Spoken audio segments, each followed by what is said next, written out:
एक गांव में विजय नाम का एक व्यक्ति रहता था। उसके पास दो बैल थे। उनके नाम थे हीरा और मोती। दोनों में बहुत प्यार था।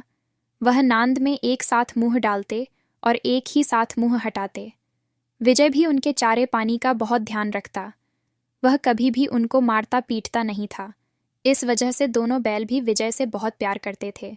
एक बार विजय की पत्नी का भाई कल्लू दोनों बैलों को अपने साथ गांव ले जाने लगा।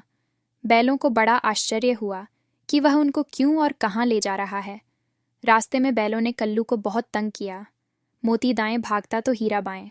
कल्लू बड़ी मुश्किल से दोनों बैलों को अपने घर लेकर पहुंचा। घर पहुंचकर कल्लू ने उनके सामने रूखा सूखा भुस डाल दिया, जिन्हें दोनों बैलों ने छुआ तक नहीं। रात को दोनों बैलों ने भागने का फैसला किया। उन्होंने जोर लगाकर रस्सियां तोड़ डालीं और वहां से भाग गए। सुबह जब विजय ने बैलों को अपनी जगह खड़ा देखा तो वह सब कुछ समझ गया और प्यार से उन पर हाथ फेरने लगा। लेकिन यह सब देखकर विजय की पत्नी जल भुन गई। उसने उनके सामने रूखा सूखा भूसा डाल दिया। फिर भी वह खुश थे। दूसरे दिन कल्लू फिर आ गया। इस बार वह बैलों को गाड़ी में झोंक कर ले चला। रास्ते में मोती की इच्छा हुई कि वह गाड़ी को गड्ढे में धकेल दे, पर हीरा समझदार था। उसने गाड़ी संभाल ली और जैसे तैसे कल्लू के घर पहुंचे। अब कल्लू ने उनसे बहुत कठिन काम लेना शुरू कर दिया।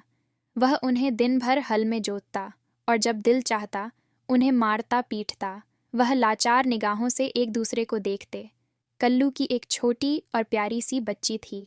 वह बैलों को इस हाल में देखती तो उसे बहुत बुरा लगता। वह रात को चुपके से उन्हें रोटी खिलाती। दोनों बैल उसके प्यार के आगे अपमान और मार भूल जाते। एक दिन मोती रस्सी तोड़ने की कोशिश कर रहा था। छोटी लड़की यह सब देख रही थी। उसे बैलों पर बहुत दया आती थी। वो आगे बढ़ी और उसने बैलों की रस्सी खोल दी। दोनों वहां से भाग निकले। थोड़ी देर बाद जब कल्लू को पता चला तो वह भी उनके पीछे दौड़ा, लेकिन उन्हें पकड़ न सका। अब हीरा और मोती आज़ाद थे। रास्ते में उन्हें एक सांड मिला। वह उनकी ओर लपका तो हीरा मोती के होश उड़ गए। भागना बेकार था, इसलिए दोनों ने साहस से काम लिया। सांड ने आकर हीरा पर वार किया तो मोती ने उस पर पीछे से सींगों से चोट की। सांड घबराया। वो किसी एक को तो मारकर कचूमर निकाल देता, पर यहाँ तो दो थे। मोती कुछ दूर उसके पीछे दौड़ा, पर हीरा ने उसे दूर न जाने दिया। दोनों अब बहुत खुश थे। आगे चले तो रास्ते में उन्हें मटर का एक खेत दिखाई दिया। भूख तो लग ही रही थी।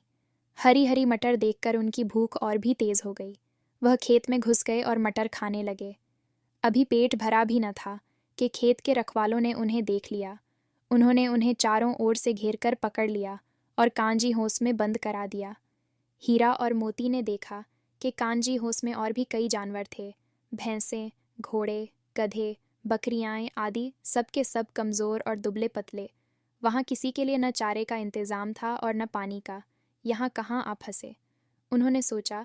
रात हुई। मोती ने हीरा से कहा, अगर दीवार तोड़ दी जाए तो बाहर निकलना आसान हो जाएगा। उसने सींगों से दीवार गिराने की कोशिश की। 2-4 वार से ही दीवार थोड़ी सी गिर गई। उसका उत्साह बढ़ा तो उसने और ज़ोर से दीवार पर मारना शुरू कर दिया। दीवार में रास्ता बनते ही सबसे पहले घोड़े भागे, फिर भैंसें और बकरियां। मोती ने सींग मार मारकर गधों को भी भगा दिया। उसने हीरा से भी भाग चलने को कहा, पर हीरा ने मना कर दिया। सुबह होने पर कांजी होस वालों ने देखा तो उन्हें बड़ा आश्चर्य हुआ। उन्होंने हीरा और मोती को नीलाम कर दिया। नीलामी में सबसे ऊंची बोली लगाकर एक व्यापारी ने उन्हें खरीद लिया और उन्हें लेकर अपने गांव की ओर चल दिया। मार खाते खाते और भूख सहते सहते दोनों बहुत कमज़ोर हो गए थे। उनकी हड्डियां निकल आई थीं। भूख प्यास से व्याकुल बैलों में कुछ भी दम बाकी नहीं था। वह चुपचाप व्यापारी के साथ चलने लगे। रास्ता उन्हें जाना पहचाना सा लगा, तो न जाने उनमें कहाँ से दम आ गया।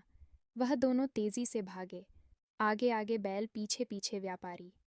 पर जब तक वह उन्हें पकड़ता तब तक दोनों बैल अपने घर पहुंच चुके थे।